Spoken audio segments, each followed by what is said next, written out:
सुनो जी, माँ जी को गुजरे 3 साल हो गए हैं और बाबूजी अकेले उस कस्बे में रह रहे हैं। आपको अपने पिता को जरा सी भी चिंता है या नहीं?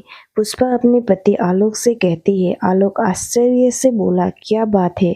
आज अचानक तुम्हें बाबूजी की चिंता कैसे होने लगी? माँ के रहते जब वह दोनों यहाँ आते थे तब तो तुम्हें वह बिल्कुल नहीं सुहाते थे। फिर आज अचानक मेरे बाबूजी की चिंता, आखिर क्या बात है? पुष्पा हकलाहट से बोली, वो पुरानी बात है। सच कहते हैं लोग, बहू अगर अच्छा सोचे तब भी कोई भरोसा नहीं करता। और पहले की बात अलग थी, बच्चे छोटे थे, कितने काम होते थे। आपको क्या समझ में आएगा कि एक औरत को कितने काम होते हैं।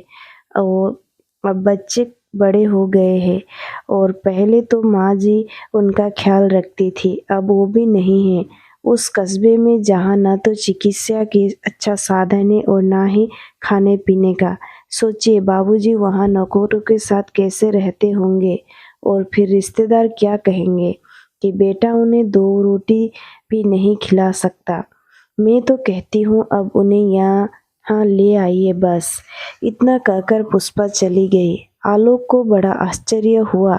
वो सोचने लगा कि आखिर पत्नी के व्यवहार में परिवर्तन का कारण क्या हो सकता है। फिर उसने सोचा, हो सकता है समय के साथ व्यवहार में बदलाव आ गया हो। यही सोचकर वह खुश हो गया और अपने पिता को फोन करके उनका हालचाल पूछने लगा और बोला, पापा, अब बहुत हुआ काम। आप नौकरी छोड़कर हमारे साथ रहिए। कितने दिन अकेले रहेंगे और नौकरों के हाथ का खाना कब तक खाएंगे? मैं आपको भरोसा दिलाता हूँ, यह आपके सम्मान में कोई कमी नहीं होगी। आलोक के पिता रामउदय बाबू बोले, बेटा आलोक, तुम्हारी माँ सही कहती थी, तुम बहुत सीधे हो। शायद तुम्हें याद नहीं कि अगले महीने में रिटायर हो रहा हूँ, पर इसकी खबर मैंने बहू को दी थी। हो सकता है व्यस्तता के कारण वह तुम्हें बताना भूल गई हो। एक पल को आलोक का दिमाग ठनका। फिर उसने सोचा, नहीं नहीं, इस लोभ में पुष्पा पापा को अपने पास रहने नहीं बुला रही होगी। हो सकता है वह सच बताना भूल गई हो। इधर पुष्पा अपनी माँ को फोन करके बोली, माँ, तुम्हारे दामाद बिल्कुल बुद्धू है। उन्हें तो इतना भी याद नहीं कि उनके बाबूजी रिटायर होने वाले हैं। बेकार में वहाँ मकान घेर कर रखा है। वहाँ से हटेंगे तो मकान को किराए पर चढ़ा दूंगी या फिर बेच दूंगी और फिर रिटायरमेंट के पैसे भी तो मिलेंगे। एक बार वो पैसे वे अपने पोते के नाम कर दे, उसके बाद चाहे जो हो, मुझे क्या फर्क पड़ता है। आलोक अपनी पत्नी की मंशा से बिल्कुल अनजान बस पिता को मनाने में लगा था। पापा, अब मैं भी अच्छा खासा कमाता हूँ, क्या आप हमारे साथ नहीं रह सकते? आपकी बहू भी कह रही थी कि बाबूजी को यहाँ ले आओ। अब उसका व्यवहार बहुत बदल गया है, उससे आपकी बहुत चिंता होती है। रामउदय बाबू बोले, ये तो बहुत अच्छी बात है। चलो अच्छा है, कम से कम बहू मेरे बारे में सोचती तो है। इससे ज्यादा एक बूढ़े पिता को और क्या चाहिए। आलोक बोला, बाबूजी, अब आप हमारे साथ ही रहेंगे। आखिर आपके पोते को भी तो आपकी जरूरत है। उसे भी तो अपने घर की रीति रिवाज और संस्कार आपको ही देने हैं। तभी पुष्पा आलोक से फोन लेते हुए बोली, बाबूजी, हमें भी अपनी सेवा का मौका दीजिए। और फिर लोग क्या कहेंगे कि बेटा बहू के होते हुए भी पिता अकेले नौकरों के भरोसे रहते हैं। आखिर अपने ही तो अपने होते हैं। और फिर हम नहीं काम आएंगे तो कोई काम आएगा। पुष्पा ने अपनी लच्छेदार बातों से रामउदय बाबू को सुनहरे सपनों का दृश्य दिखाया। रामउदय बाबू बेटे बहू की बात से बहुत खुश थे और उन्होंने वहां आने के लिए हाँ कर दी। रामोदय बाबू के रिटायरमेंट के 2 दिन पहले ही पुष्पा और आलोक गोरखपुर पहुंच गए। सालों बाद आज पुष्पा ने अपने ससुराल में कदम रखा होगा। आते ही जो भी कीमती सामान था सबको उसने बांधा और अपने पति से बोली, बाबूजी के जो भी जरूरी कागजात होंगे वो साथ लेकर चलिएगा। मैं तो कहती हूँ कि इस घर को बेचेंगे नहीं पर खाली भी नहीं रखेंगे, इसे किराए पर लगा देते हैं ताकि घर की साफ सफाई होती रहे, क्योंकि इस घर से माँ जी की कितनी यादें जो जुड़ी है। आलोक बोला, ये फैसला मैं नहीं कर सकता, ये फैसला बाबूजी करेंगे। आखिर ये उनका घर है, उनकी जो मर्जी होगी वो करे, मुझे कोई आपत्ति नहीं है। बस मैं ये चाहता हूँ कि रिटायरमेंट के बाद उनका समय सुख से बीते और उन्हें उनके हिस्से का पूरा सम्मान मिले। आखिरकार पुष्पा ने अपने मंसूबों को अंजाम दिया और रामोदय बाबू को अपने साथ ले आई। कुछ रोज तो उनका खूब अच्छे से सेवा सत्कार हुआ।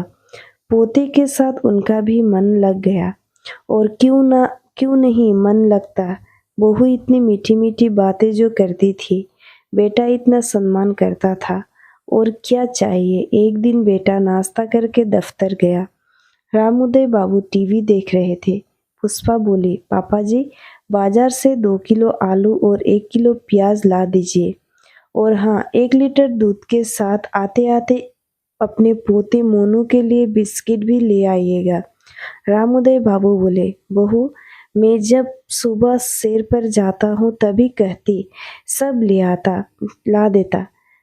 अब दोबारा बाहर जाने का बिल्कुल भी मन नहीं हो रहा है।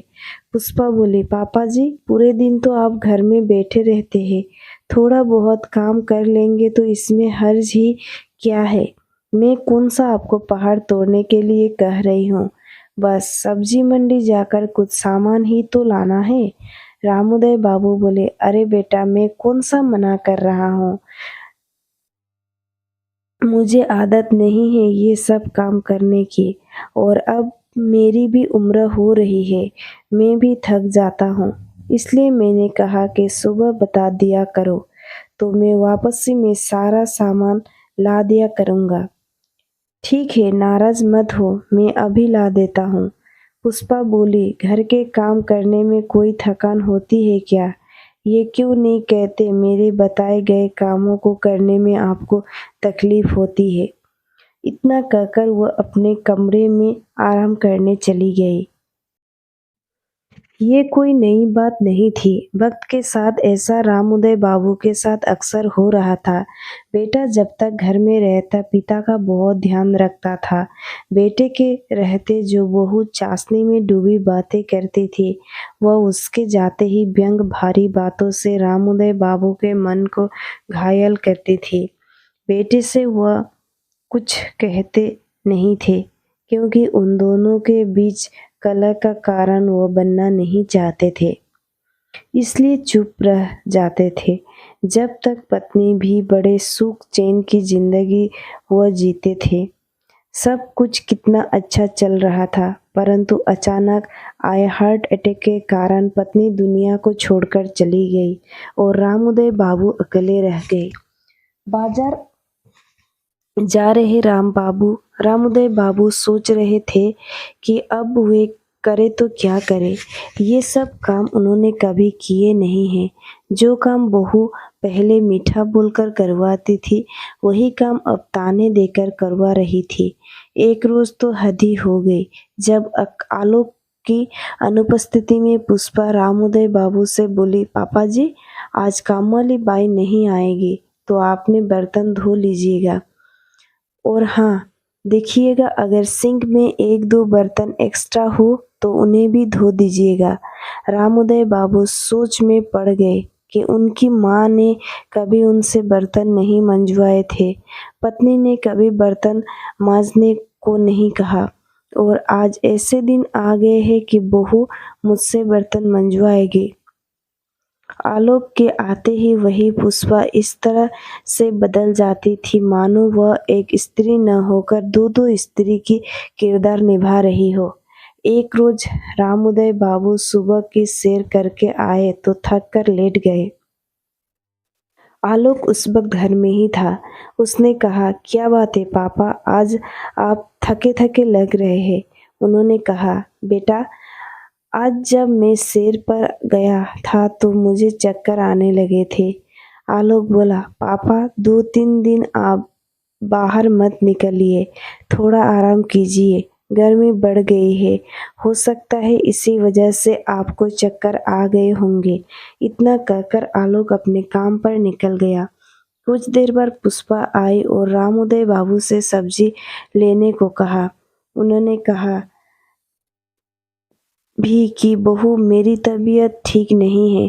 पुष्पा बोली, सब्जी नहीं लानी है तो मत लाइए, कम से कम तबीयत खराब का होने का बहाना तो मत कीजिए।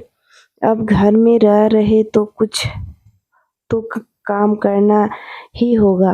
रामुदय बाबू बोले, ठीक है बहू, मुझे कुछ खाने को दे दो, थोड़ी सी ताकत आ जाए तो जाकर बाजार से सामान ले आता हूँ।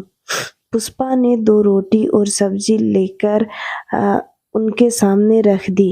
रामुदय बाबू बेचारे चुपचाप खाना खा सब्जी लेने के लिए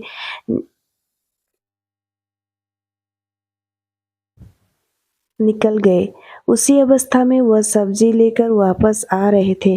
उनकी हालत पस्त हो रही थी। किसी तरह वह घर आए और सब्जी टेबल पर रखकर अपने कमरे में जाकर बिस्तर पर पसर गए। पत्नी की तस्वीर को सीने से लगाकर फपक फपक कर रोने लगे। क्यों मुझे छोड़ गई अकेला? तुम जानती थी मैं तुम्हारे बिना कुछ नहीं कर पाऊंगा, फिर मुझे किसके भरोसे छोड़ गई? पुष्पा अपने कमरे से निकलकर आई और बोली, पापा जी, ये रोकर क्या जताना चाहते हैं कि हम आपके साथ अच्छा व्यवहार नहीं करते? 2 वक्त का खाना मिल रहा है, सोने के लिए जगह मिल रही है, और इस बुढ़ापे में इससे ज़्यादा आपको क्या चाहिए? और इससे ज़्यादा मैं तो नहीं कर पाऊंगी। अगर आप अपने बेटे की गृहस्थी तोड़ना चाहते हैं तो उनसे मेरी शिकायत कर दीजिए। इतना कहकर वह चली गई। शाम में बेटा आया। उसने पिता का हालचाल पूछा। उन्होंने दवाई दी और रामुदय बाबू ने उससे एक शब्द नहीं कहा। पर ये रोज-रोज का अपमान अब उनसे सहा नहीं जा रहा था। उन्होंने मन ही मन कुछ फैसला किया और एक कागज में अपने बेटे के नाम एक चिट्ठी लिख दी। बेटा आलोक, मेरा जो भी संपत्ति है वो तुम्हारे और तुम्हारे है, पर वो संपत्ति सिर्फ और सिर्फ तुम्हारी और तुम्हारे बेटे की रहेगी। उस पर तुम्हारी पत्नी का कोई अधिकार नहीं होगा। मुझे सरकार पेंशन देगी, उससे मेरा जीवन यापन आराम से हो जाएगा। अब तुम्हारे घर में मैं एक पल नहीं रह पाऊंगा, क्योंकि जहाँ मुझे सम्मान की सूखी रोटी मिलेगी वहीं मैं जीना चाहता हूँ। अपमानजनक कचौड़ी से अब मेरा मन भर गया है।